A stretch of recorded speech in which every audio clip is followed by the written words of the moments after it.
Hi, welcome back to Joe Blogs. In today's episode, I want to talk about the South China Sea and the ongoing rising tension between China and the Philippines, which has the potential to draw the USA into this dispute. I'm sure you've probably heard of the South China Sea, and you may well have heard of the dispute. But in today's video, I want to go through exactly what's going on in this region, because there are 6 different countries, all of which have laid claims to various parts of the sea and some of the islands that are lying within it. So in today's video, we'll look at the history of this dispute and have a look at the 9-dash line, which is the map that China published following the end of World War II, laying claim to the vast majority of this huge ocean, which covers an area of more than 1.3 million square miles. We'll go through the details of the United Nations Convention on the Law of the Sea, which lays out the basic principles as to how much sea each country owns. We'll have a look at the history of the 3 main island groups in the South China Sea, which are the PARACELs, SCARBOROUGH, SHOAL and SPRATLYs. We'll have a look at the details of the recent skirmishes between the Philippines and China, talk about the potential for the USA being drawn into this dispute, and then finally today I'll wrap up with my summary as to what I think the potential risks are for the global economy of this ongoing problem. A dispute between China and the Philippines over a sunken warship has heated up. Footage released on Tuesday by the Chinese Coast Guard shows its ship spraying a Philippine vessel with a water cannon in what Beijing described as a warning to Manila. The Philippine vessel had been carrying supplies to a grounded warship in a disputed area of the South China Sea. The warship, which dates back to World War II, is used by the Philippines as a military outpost. It was purposely grounded in 1999 to reinforce Manila's sovereignty claims in the Spratly archipelago. Beijing wants the ship to be towed away, but Manila remains defiant. Here's Philippine President Ferdinand Marcos Jr. We continue to assert our sovereignty. We continue to assert our territorial rights in the face of all of these challenges, and consistent with the international law and UNCLOS especially. In response, China's foreign ministry released a statement reiterating its request for the warship to be removed, adding that its, quote, goodwill and sincerity on the issue had been ignored. Saturday's incident is just the latest in a long list of complaints Manila has lodged against China. In February, the Philippines accused Chinese coast guards of using a laser to try to disrupt another resupply mission to its troops. China claims sovereignty over almost the entire South China Sea, which overlaps with the waters of Malaysia, Vietnam, Brunei, Taiwan and the Philippines. The United Nations Convention on the Law of the Sea was drawn up in 1982 to lay down a comprehensive regime of law and order in the world's oceans and seas in an effort to establish rules governing the use of all oceans and their resources. The convention has been ratified by 169 parties, which include 168 states, 165 United Nations member states, plus the UN observer state Palestine and non-member states the Cook Islands and Niue, as well as the European Union. In addition, a further 14 United Nations member states have signed but not ratified the convention. The convention itself establishes countries' rights over 4 different zones.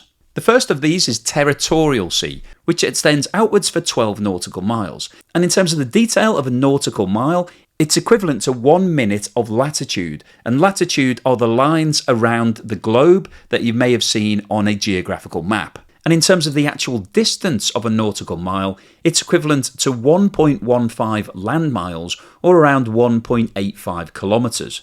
And under the terms of the convention, the rights for a territorial sea zone for each country extend to the seabed, the subsoil and the airspace above the sea. So basically the agreement says that countries have categorical rights to everything for a distance of 12 nautical miles off their coastline. The next zone is the contiguous zone, which extends out for up to 24 nautical miles.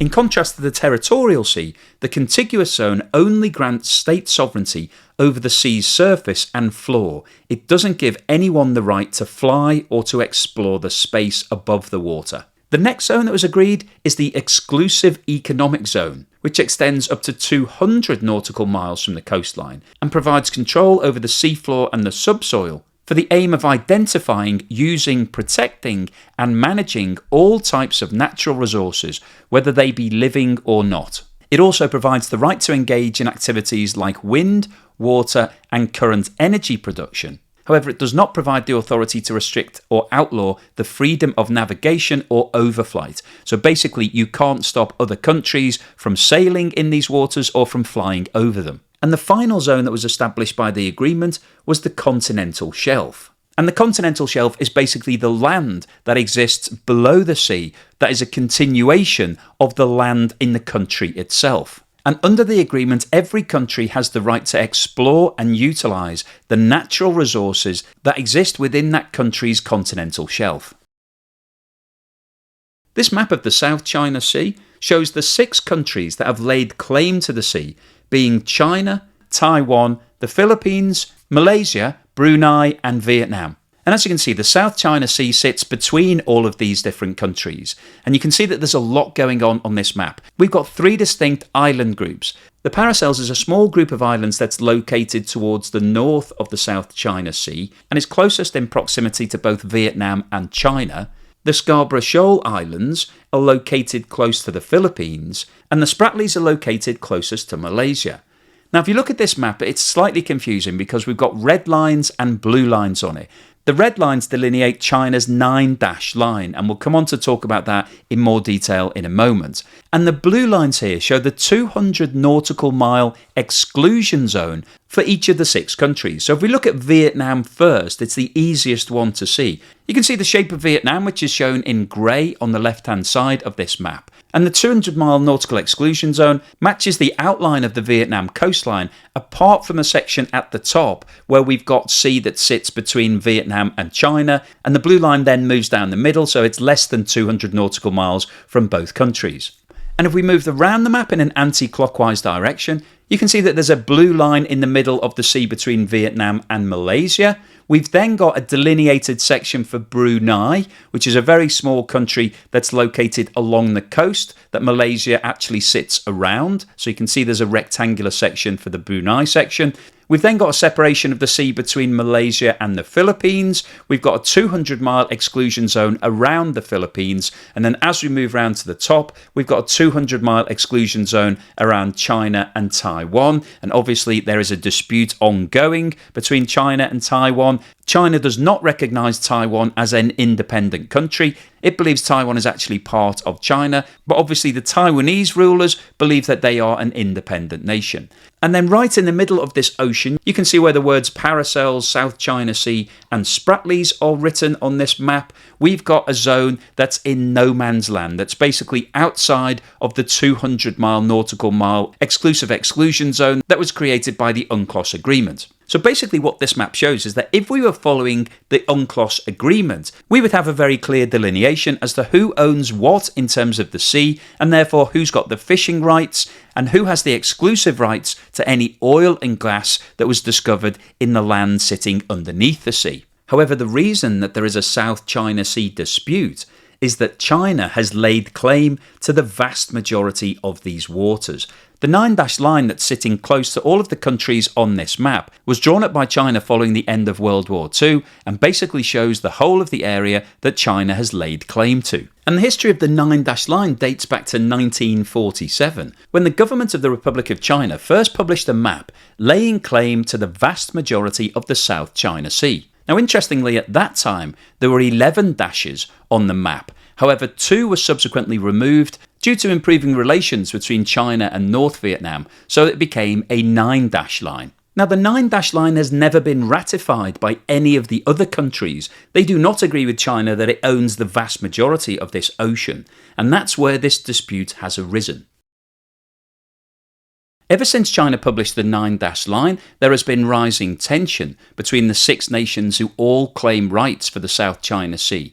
And over the course of the last 50 years, some of that tension has boiled over into physical conflict. The PARACEL Islands in the north of the sea are an archipelago which includes around 130 small coral islands and reefs, which are distributed over a maritime area of around 5,800 square miles and have a land area of approximately 3 square miles. So this is a really small group of islands, but interestingly the archipelago includes Dragon Hole, which is the deepest underwater sinkhole in the whole of the world. Turtles and seabirds are native to the islands, which have a hot and humid climate, abundant rainfall and frequent typhoons, and the archipelago is surrounded by productive fishing grounds and a seabed with potential but as yet unexplored oil and gas reserves. In January 1974, the dispute over the PARACEL Islands exploded into warfare. It was reported that the Chinese Navy had laid claim to the islands, and the government of South Vietnam sent a unit of frigates to the area to defend the land. On the 19th of January 1974, there were sea and land battles between Chinese and Vietnamese forces,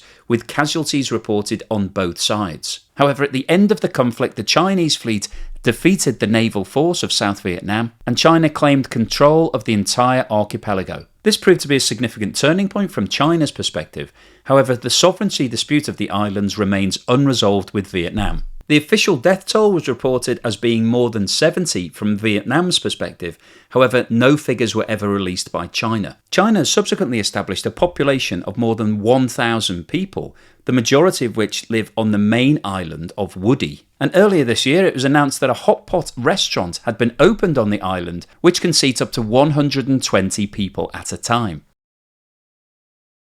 The Spratly Islands are an archipelago comprised of islands, islets, cays and more than 100 reefs, which lie off the coasts of the Philippines, Malaysia and South Vietnam. The islands are largely uninhabited, but offer rich fishing grounds and may contain significant oil and natural gas reserves, and as such are important to all of the claimant countries in their attempts to establish international boundaries. Some of the islands have civilian settlements, but the vast majority of the 45 islands that contain structures are occupied by military forces from Malaysia, China, the Philippines and Vietnam. In addition to this, Brunei has claimed exclusive economic zone in the southeastern part of the Spratly Islands, which includes the uninhabited Louisa Reef. Japan occupied some of the islands in 1939 during World War II and used them as a submarine base for the occupation of Southeast Asia. However, following Japan's defeat at the end of World War II, China reclaimed the entirety of the Spratly Islands, and it was at this time that the 11-dashed line map was created. In 1987, China installed a small military structure on Fiery Cross Reef under the pretext of building an oceanic observation station. And after a deadly skirmish with the Vietnamese Navy, China installed more military structures on more reefs in the vicinity of the Philippines and Vietnamese-occupied islands. And this led to escalating tensions between these countries and China over the status and ownership of the reefs. In 1988, the Vietnamese and Chinese navies engaged in a skirmish in the area of Johnson South Reef, and in 1999 a Philippine Navy ship, the Sierra Madre, was purposefully run aground near 2nd Thomas Shoal to enable establishment of a military outpost. Now, interestingly, despite the fact that the population of the Spratly Islands is small, there are actually 7 different airports, which are basically just concrete landing strips, which enable aircraft to be able to land and take off. 5 of these have been constructed by China, 1 has been constructed by Malaysia, and 1 has been constructed by the Philippines. Scarborough Shoal is a triangular-shaped chain of reefs and rocks, covering an area of around 58 square miles with a perimeter of around 29 miles, including an inner lagoon. And this area is located around 119 nautical miles due east of the Philippines, so well within the 200 nautical miles that was established by the UNCLOS agreement. Scarborough Shoal is claimed by China under the 9-dash line, and in 2013 the Philippines filed an international case against China in the arbitration court, and in 2016 the arbitration court of The Hague declared that China's so-called 9-dash line claim to the entire South China Sea was invalid, and upheld the sovereign rights of the Philippines to this area. China rejected the court's decision and sent warships to the area, and there have been a multitude of skirmishes between China and the Philippines over the course of the last 7 years, some of which have drawn the attention of the USA. China's vast territorial claims rejected by the U.S. and others. This is a huge area. You're talking about 1.3 million square miles. And China is claiming much of it, islands and waterways that are vital to trillions of dollars in international trade, travel, and communications. The U.S. Navy has been stepping up their so-called freedom of navigation operations, flying planes and sailing warships very close to those disputed islands. And for years, China has been warning the U.S. to back off. But now Beijing is taking things even further. State media says the Chinese military deployed one of its most advanced weapons, these long-range anti-ship missiles that we first saw unveiled at this military parade. And China's putting those missiles in an area that's within striking range of U.S. military assets. Now, some analysts have called this type of missile the Guam killer. That's because Beijing claims that it can hit targets several thousand miles from the Chinese mainland, including that key U.S. territory. Now, this missile's never actually been used in combat, so we don't know its true capabilities. But what we do know, analysts say, this is a clear warning from Beijing, and right now, Washington is showing no signs of backing down. So what's the summary and conclusion today? Well, I wanted to post this video really to give you some details as to what's going on in the South China Sea. As I mentioned right at the start of the video, I'm sure you've heard the phrase South China Sea and possibly South China Sea dispute multiple times, but I wanted to give you a bit more detail as to what's going on. And as we've seen from today's data, basically this dispute has arisen because China has refused to accept the international principles of how water should be divided, the 200 nautical mile rule, which basically most countries in the world have signed up to. China has decided to ignore all of that, and back in the 1940s, China decided to draw up its own map, which gave it the beneficial rights to the vast majority of this huge ocean. Now, as you might imagine, the other countries in this area, including Vietnam, the Philippines and Malaysia, didn't agree with China's 9-line map, but rather were happy to agree with the 200 nautical mile rule. And that's really the nub of the problem, is that China is refusing to accept anybody else's position and has laid claim to most of the assets in the area. Now, so far, China hasn't tried to develop any oil and gas facilities in this region. And I think if it did, that would be the powder keg that would potentially cause a major problem. Because at the moment, it's really just bragging rights. China is saying, yes, we own all of this area. It has actually taken over some of the land, some of these small islands and islets that exist in the region. But there isn't really anything from an economic perspective right now that's causing any major pain to all of these other countries. It's really the principle of China trying to bully and dominate and take over land that is quite close to some of these other countries, such as the Philippines and Vietnam. And as we've discussed in today's video, over the course of the last 50 years, there has actually been some military conflict, predominantly between Vietnam and China. They have actually engaged in some warfare and we've seen some loss of life, predominantly back in the 1970s when the Vietnam War was going on. But one of the reasons that I wanted to post this video is that the USA is now starting to be drawn into this conflict. Interestingly, the USA alongside China has not signed up to UNCLOS, so it hasn't agreed with the 200 nautical mile exclusion zone. However, the USA is happy to support the Philippines vocally in terms of its conflict with China and does actually have some warships and planes in the region, which potentially could be used to back up the Philippines' claims. Now, if you've been following the channel, you'll know that tensions between the USA and China have been rising over the course of the last few years. And recently, Joe Biden signed new legislation which prohibits investments from the USA being made into China to support future chip and technology development. Now, this legislation has been very badly received by China. They've criticised the lack of investment that is now permissible, and there is a possibility that tensions could continue rising between the two nations, and the South China Sea dispute has the potential to boil over at some point over the next year or so. And there is a possibility that the USA could be drawn into this dispute and that we could see some sort of conflict between China and the USA. Now, as we've discussed in this video, this is a long-standing dispute between these six nations. So from a big picture perspective, it's unlikely to boil over into a full-on war. However, if the USA does start to become more vocal in its support of these nations against China's 9-map, then there is a possibility that China could take exception to this and decide to start enforcing its current occupation of some of these areas. And that's where the risk lies, and that's one of the reasons that I wanted to make this video, so that you're aware of the situation. When you hear about the 9-dash line or the South China Sea dispute, you now know what it's all about, and the potential for the USA to get drawn into that is absolutely there. So hopefully you've enjoyed today's video, you found it useful, informative and thought-provoking. If you've liked what I said, then please give me a thumbs up. Thank you for watching this video all the way through to the end, and here's something to put a smile on your face.